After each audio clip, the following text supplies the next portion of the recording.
Bien, hermanos, vamos, nos disponemos a ir a la palabra otra vez y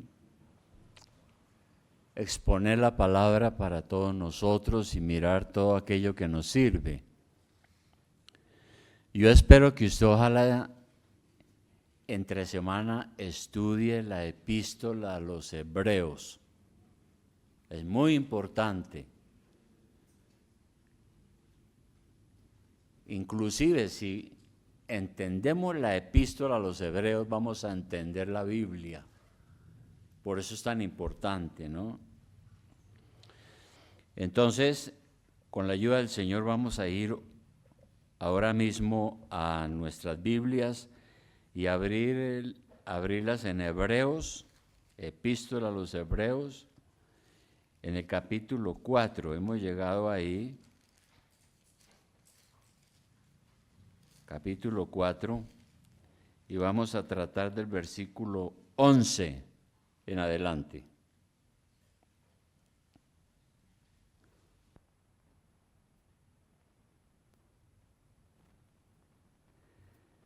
Yo hice una pregunta, hermanos, hace 8 días, que es una pregunta clave, una pregunta que usamos en evangelismo, cuando tratamos de hablarle a las personas y explicarles de qué trata el evangelio. Y es, si usted muere hoy, ¿está seguro que va al cielo? Porque es que si nosotros no creemos en el cielo, tenemos que recoger la cobija mejor e irnos para otra parte.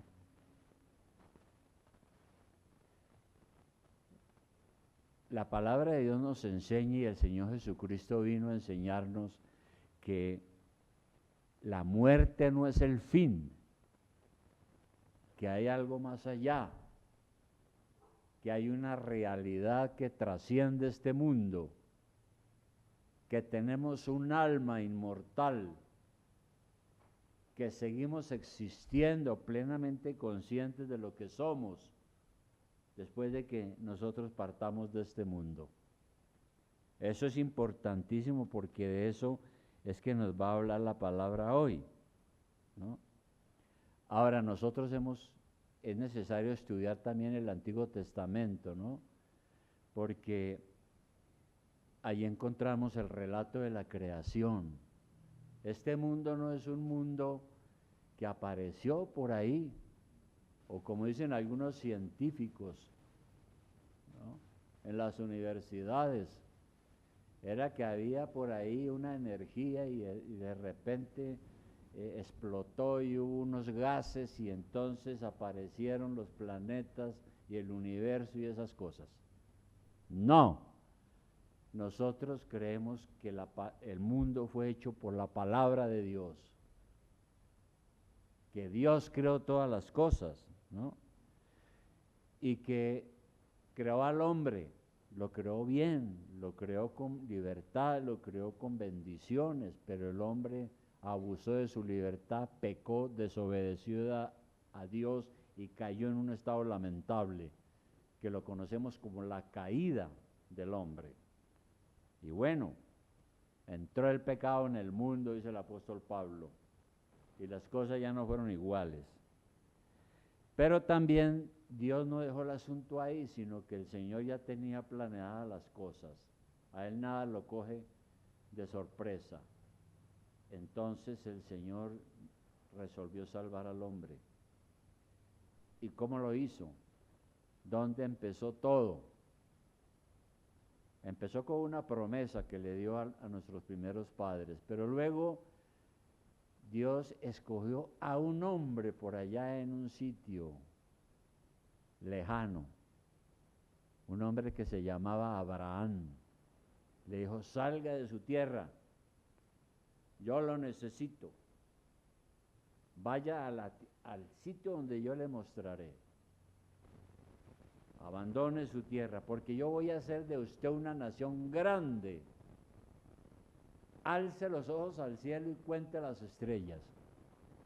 Y él dijo: no, pues es imposible. Me dijo: así de numerosa será su descendencia. Y entonces Dios echó a andar el plan de la redención. El plan de la redención. Y entonces a partir de ese hombre, Abraham empezó a crear un pueblo, ¿no es cierto? Tenemos toda la historia en el Antiguo Testamento, ¿no? Abraham, Isaac, Jacob, las 12 tribus de Israel. Cómo ese pueblo creció y se multiplicó. Luego cómo ese pueblo fue a Egipto y allí fue esclavo del faraón. Luego cómo Dios levantó a Moisés y libertó a su pueblo y se lo llevó fuera de Egipto y le dijo, mire, hay una tierra que yo le mostraré, la tierra del descanso, la tierra de la bendición, la tierra que fluye leche y miel, yo lo llevaré allá. Sea fiel, crea en mí, siga mis mandamientos. Y Dios le entregó los 10 mandamientos que nosotros conocemos hoy, que son para toda la humanidad. Y le indicó cómo tenía que obedecer y ser fiel a Él. Y bueno, y el pueblo de Israel empezó su travesía por el desierto. Y dice el relato que duró 40 años. Pero el pueblo fue rebelde. Muchas veces no creyó en Dios, muchas veces protestó contra Dios. A pesar de que Dios hizo grandes milagros, entonces el Señor, dice la Biblia que Él se enojó. Dios se enoja, ¿no? Y le dijo, bueno, ustedes como no han cumplido, no recibirán la promesa que yo les hice de esa tierra prometida. Morirán en el desierto. Solamente una generación joven heredará esa promesa y 2 líderes especiales, Caleb y Josué. Y ahí sigue la historia en el Antiguo Testamento. Bueno, y sabemos todo lo que pasó después, ¿no? Cómo heredaron la tierra, acabaron con los filisteos, el pueblo creció, llegó a tener ciudades, y vemos todo en el libro de Primera de Reyes, Segunda de Reyes, vemos todos los reyes de Israel, todo eso, hasta que pasó el tiempo y nació el Señor Jesucristo. Nació como judío, era un israelita, nació en Belén, el libertador. Dios se hizo hombre. Es impresionante esto, siempre me llama la atención. El propio Dios, el creador de todo lo que existe, a quien usted le debe la vida,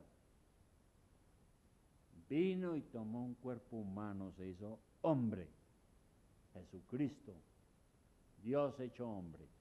Y bueno, hizo todos los milagros y fue a la cruz a morir por nuestros pecados y nos redimió de la maldad.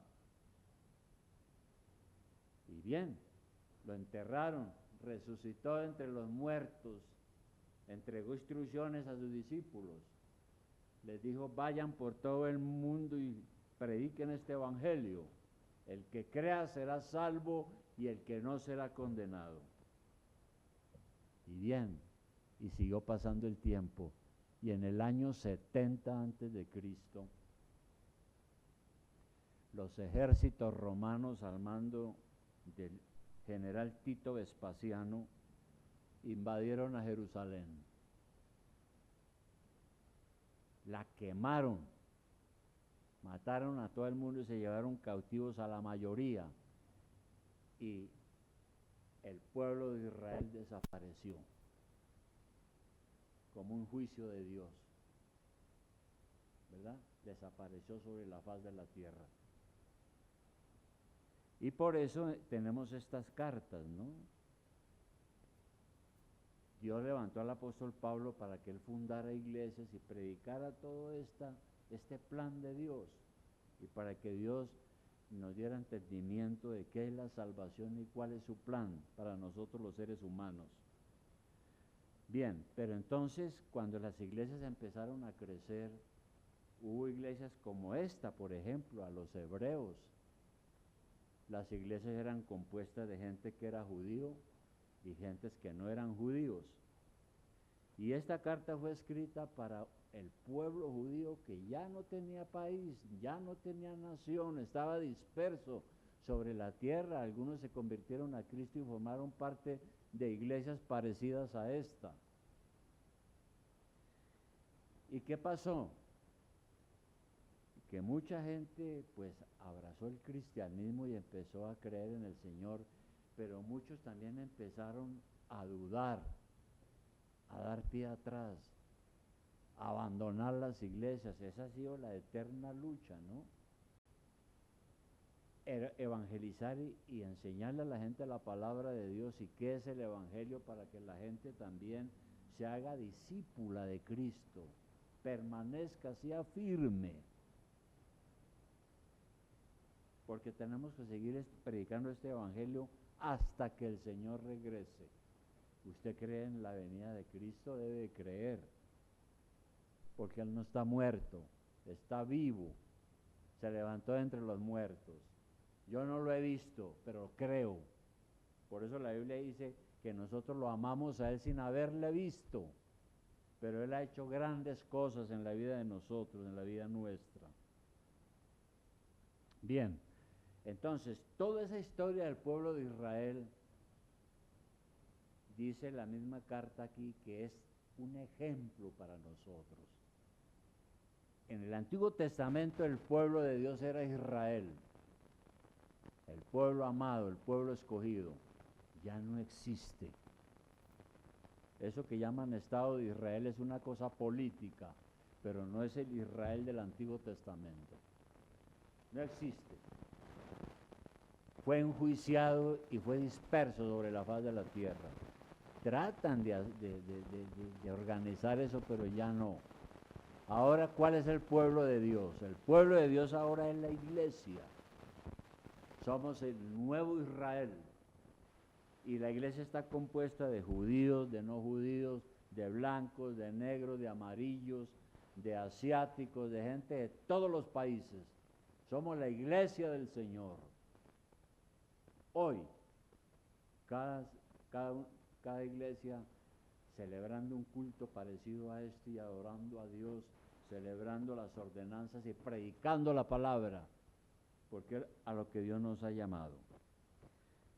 Bien, entonces, así las cosas, es que vamos a leer el versículo 1 del capítulo 4, el versículo 11, perdón.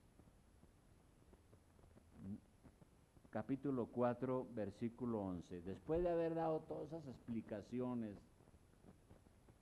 y de por qué ese pueblo se acabó y lo que le pasó en el desierto y de ver la situación de las iglesias, aquí en el versículo 11 dice el Espíritu Santo lo siguiente.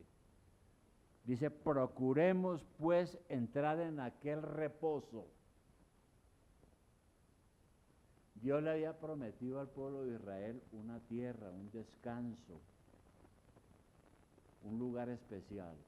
Pero ahora a la iglesia no le promete un lugar terrenal, ahora nos promete el cielo. El cielo.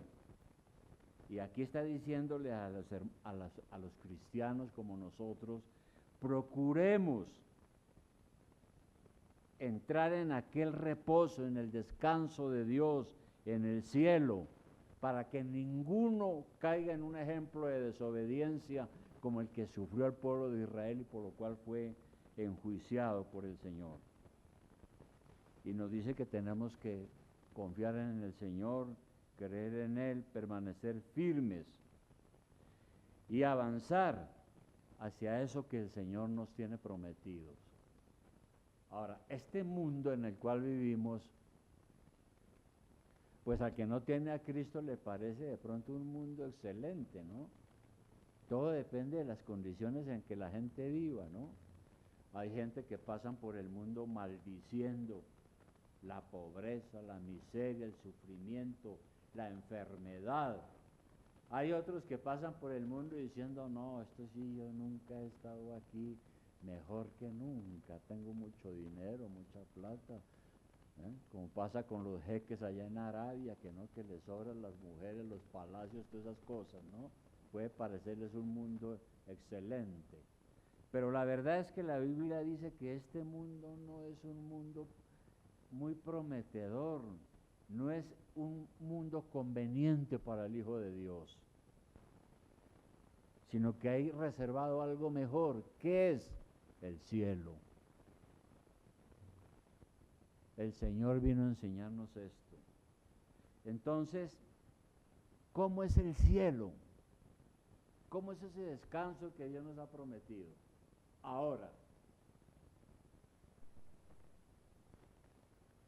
a mí me preocupa es que haya mucho evangélico, mucho cristiano que no cree en el cielo y vive como si no fuera a morir. Eso sí es preocupante. Pero aquí en la Biblia tenemos el testimonio de alguien que nos dice cómo es el cielo. Primera de Corintios 2:9. Primera de Corintios 2:9.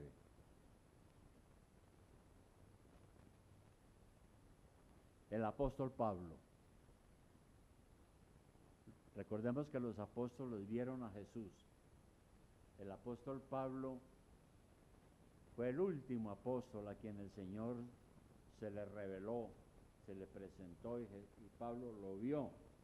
Y el Señor le dio la comisión personalmente de que él fuera un misionero a los gentiles. Y entonces aquí en 1 Corintios 2:9, en una de sus cartas, mire lo que dice el apóstol.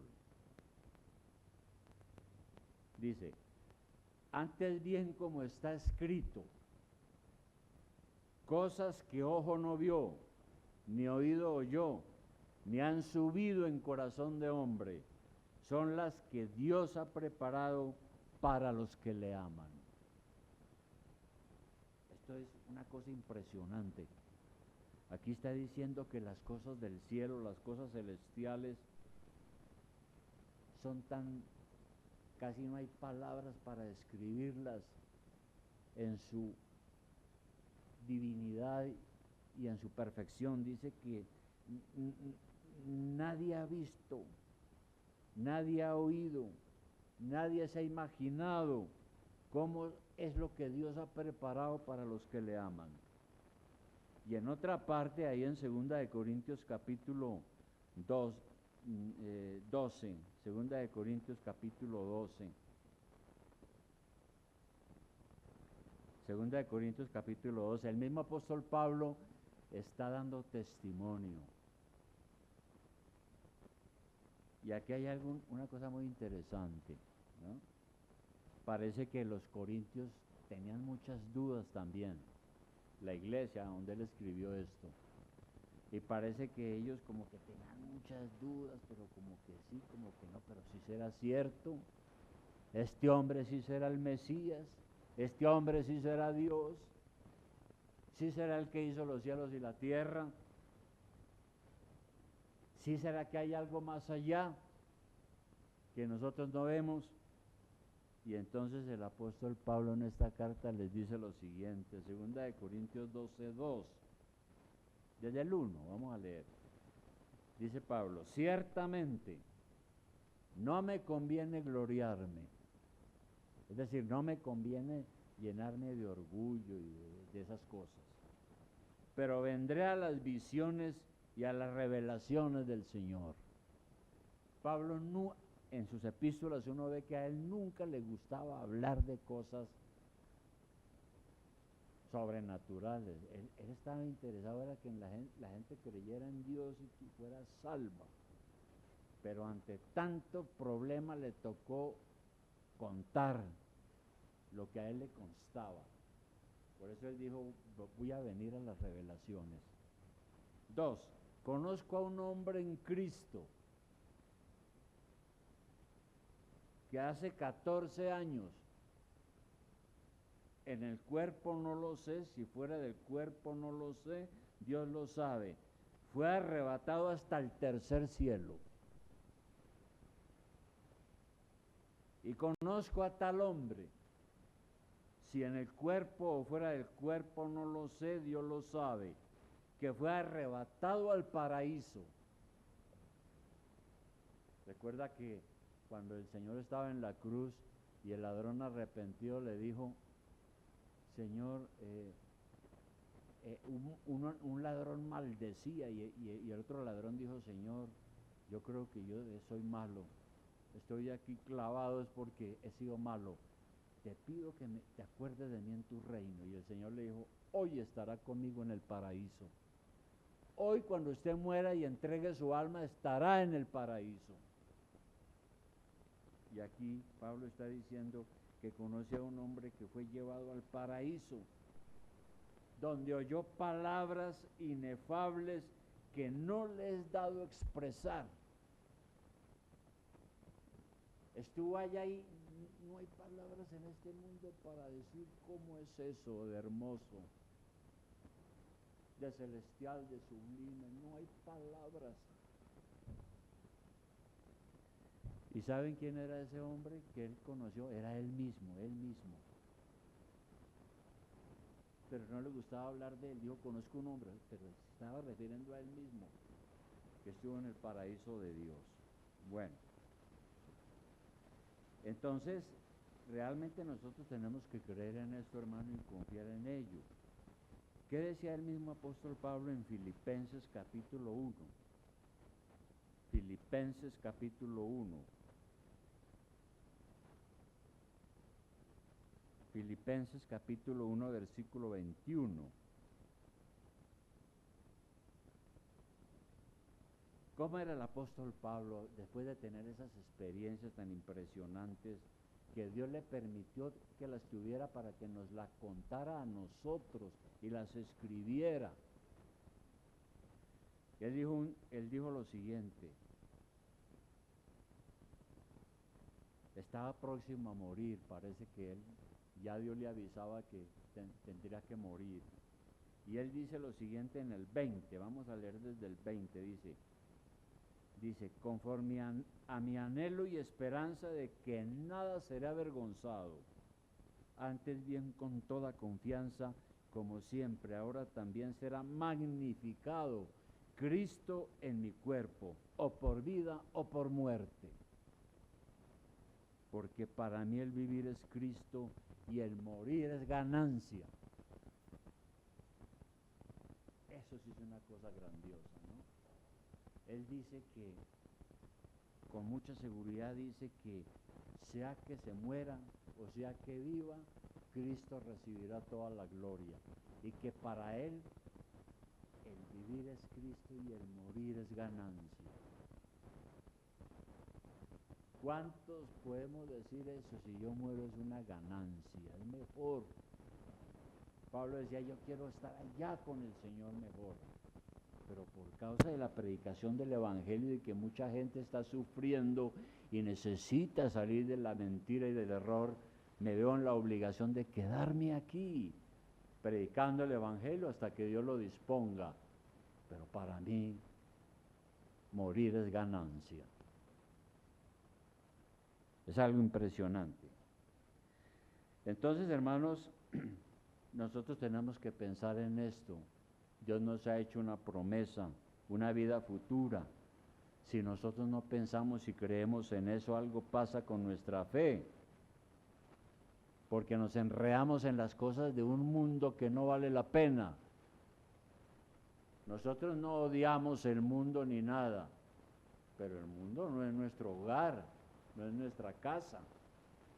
Estamos de paso, como cantábamos en el himno. Vamos a nuestro verdadero hogar, como dijo el Señor Jesucristo. Entonces, todo esto nos debe estimular y ayudar a seguir con nuestra fe en el Señor, en su promesa, en el futuro y permanecer hasta el fin. Y ese es el mensaje que le quería dar Pablo a las iglesias, para que esos que el diablo los estaba engañando no dieran pie atrás y no dudaran. Y entonces él les dice algo aquí, volviendo a Hebreos, en el capítulo 4, volvamos a leerlo, dice, capítulo 14, Hebreos 4, 14, dice, 11, 4:11. Procuremos, pues, entrar en aquel reposo, en aquel descanso celestial en el cielo, para que nadie caiga en semejante ejemplo de desobediencia. Es decir, necesitamos obedecer, porque muchos de los cristianos a quienes se les escribió esta carta estaban apostatando de la fe. ¿Qué es un apóstata? Es aquel que creyó en la Biblia, estaba emocionado, lo trajeron, feliz, no, yo creo que este es el verdadero camino, yo creo que, qué cosa tan linda, yo nunca había visto una cosa como la iglesia, qué cosa tan preciosa, pero con el tiempo termina dudando y se retira, y le da la espalda a esa verdad que conoció. Esa persona es un apóstata. Y aquí lo que se quiere con esta carta es librar a los creyentes de la apostasía, ayudarlos a ser verdaderos creyentes guiados por el Espíritu Santo, que no desprecien la gracia de Dios, que no sean engañados por una salvación falsa y que sigan adelante en su peregrinaje hacia el cielo. Y aquí en esta iglesia pues han pasado muchas cosas, ¿no es cierto? Hace 39 años yo llegué a esta iglesia y me acuerdo que llegué a una escuela dominical. Yo no era el pastor y había un hombre maestro enseñando, pero estaba muy amargado y dijo: yo creo que esta iglesia está condenada al ostracismo, porque la iglesia había pasado por un gran problema, muchos habían ido, otros habían quedado, y habían quedado por ahí 15. Yo creo que esta iglesia está condenada a desaparecer, y llevamos más de 40 años, y no se ha podido, porque la obra es de Dios, ¿no es cierto? Entonces, otras personas se retiraron, otras personas apostataron de la fe, otros despreciaron la gracia de Dios, otros regresaron a una salvación por obras, otros quedaron engañados, etcétera. Y eso fue un mal ejemplo para muchos también, como le pasó al pueblo de Israel, que fue un mal ejemplo para las generaciones futuras. Y luego dice aquí entonces que a Dios no lo podemos engañar. De manera que dice el versículo 12 lo siguiente. Versículo 12 dice: porque la palabra de Dios es viva y eficaz, y más cortante que toda espada de 2 filos, y penetra hasta partir el alma y el espíritu. Dice aquí. ¿Qué es la palabra de Dios entonces?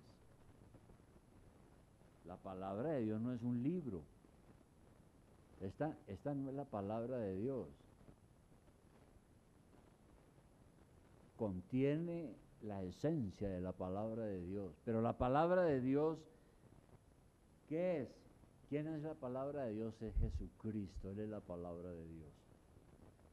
Cristo estaba desde antes de la fundación del mundo y por Él se ordenaron todas las cosas. Creó todas las cosas. Y luego resolvió venir a este mundo y hacerse hombre, y ir a la cruz. Pero la palabra viva de Dios es Dios mismo, Cristo mismo, ¿no? Él fue el que dijo sea la luz, fue el que dijo haya sol y luna, fue el que dijo que la tierra produjera vegetación y animales, fue el que creó al hombre, a nosotros, a su imagen y semejanza. Entonces, la palabra de Dios no es una cosa, no es un libro, es Dios mismo hablándonos a nosotros, ¿no? Cuando escuchamos la palabra escrita de Dios y cuando leemos la palabra escrita de Dios, es como si escucháramos a Jesucristo mismo, es Cristo hablándonos. Cuando nosotros no creemos a la palabra, es igual a que si no creyéramos a Jesucristo, al Dios viviente. Y sabemos que es el Espíritu Santo el que nos ilumina para que nosotros podamos entender esta palabra y poder ser salvos. Pero dice algo más, allá en el versículo 12, dice, la palabra de Dios es viva y eficaz, más cortante que toda espada de dos filos. Eso es una metáfora, ¿no? ¿Y qué es lo que quiere decir? Quiere decir es que la palabra de Dios abre los corazones, penetra, corta hasta lo profundo y deja abiertos los corazones para el examen divino. Y sabemos que cuando hablamos de corazón estamos hablando de todo nuestro ser, toda nuestra vida.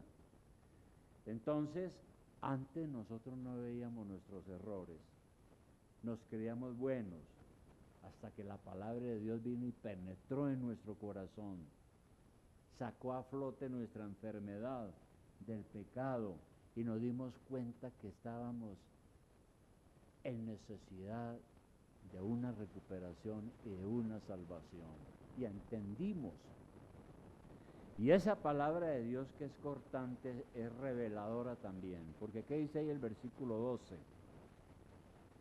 Dice, vuelvo a leer, la palabra de Dios es viva y eficaz, cortante como toda espada de dos filos, penetra hasta partir el alma y el espíritu, las coyunturas y los tuétanos, ¿no? ¿Y eso qué significa? Ya lo que hemos dicho, ¿no? La palabra de Dios afecta toda nuestra vida interior. La palabra de Dios es penetrante, va a lo profundo, pone al descubierto los secretos de nuestro corazón, las cosas más profundas, y nos lleva a un arrepentimiento verdadero.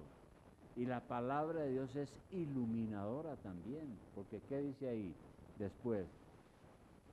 Dice que la palabra de Dios no solo corta, penetra nuestro ser interior, sino que además discierne los pensamientos y las intenciones del corazón,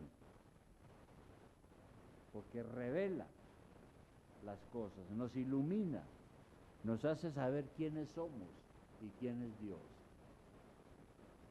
Y Dios pues conoce todo de nuestro corazón, las cosas más profundas de nuestro corazón. Él saca a flote el pecado que hay en nuestra vida, quita nuestra hipocresía y nos ayuda a entender el Evangelio y a escucharlo. Pone al descubierto nuestra verdadera naturaleza y nuestro corazón para que nosotros creamos en el Señor. Todo eso hace la palabra de Dios, que es Cristo mismo. En este momento el Señor conoce perfectamente su vida y su corazón. En este momento el Señor sabe lo que usted está pensando. Y en la iglesia el Señor conoce a cada uno y sabe quién es verdaderamente un convertido, quién es un verdadero cristiano y quién no, y quién está tras otros intereses. Porque es que la palabra de Dios todo lo escudriña, aún lo profundo de Dios. Y frente a toda esa situación, entonces dice aquí que nosotros tenemos que dar cuenta a nuestro Señor. No hay secretos para Él. Por eso el 13, ¿qué dice? Leamos el 13. Dice, y no hay cosa creada que no sea manifiesta en su presencia. No hay secretos para Él, en absoluto. Él conoce todo este mundo, toda su creación, toda la naturaleza, conoce nuestros corazones, nuestras vidas, y sabe qué tan sinceros nosotros estamos siendo. Pero además dice aquí que todas las cosas están desnudas ante sus ojos, porque dice, antes bien todas las cosas están desnudas y abiertas a los ojos de aquel a quien tenemos que dar cuenta. Entonces, como decía el Señor, nos conoce perfectamente a cada uno. Sabe qué es lo que estamos haciendo aquí, cuáles son las intenciones de nuestro corazón, qué tan sincero es nuestro arrepentimiento, cómo somos como iglesia, todo. Conoce nuestros pecados y debilidades, conoce nuestros secretos más profundos. La persona que pretenda esconder de Dios algo está totalmente equivocada, Nosotros no podemos escondernos de Dios absolutamente en nada. Por eso tenemos que confesar nuestros pecados. Y también dice aquí que Él es un juez justo, porque dice lo siguiente, dice no hay nada que Él no conozca, no hay nada que esté descubierto en su presencia, todo está desnudo ante sus ojos, porque a Él tenemos que dar cuenta. Él es el juez, ¿no? El juez de cada uno de nosotros, el que nos da lo que cada uno merece, el que conoce nuestros pensamientos y las cosas internas, nuestras verdaderas intenciones. ¿Y sabe por qué es eso bueno? Porque también eso nos dice que los malos no podrán salirse con la suya. Nosotros alabamos a Dios por su misericordia, porque hemos creído en Él y porque no vamos a ser condenados con los malos. Conclusión, hermanos. Sí, hermano. Nuestro descanso no está aquí.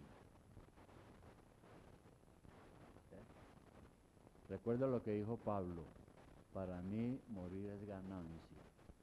El que piense que aquí es mejor que arriba está engañando su propio corazón. Y le va a doler mucho desprenderse de este mundo. Yo no sé cómo será ese momento, pero nosotros marchamos con firmeza y con esperanza, creyendo que el Señor nos va a recibir de verdad, lo cual es cierto. La fe en la vida futura nos da más ventaja porque nos da sabiduría para entender este mundo, para ver lo verdaderamente importante en este mundo, para entender que las cosas de este mundo son pasajeras.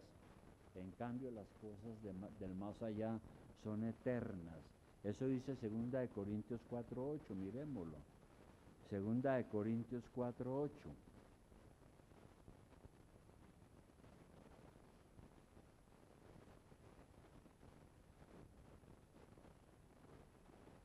Segunda de Corintios 4:8.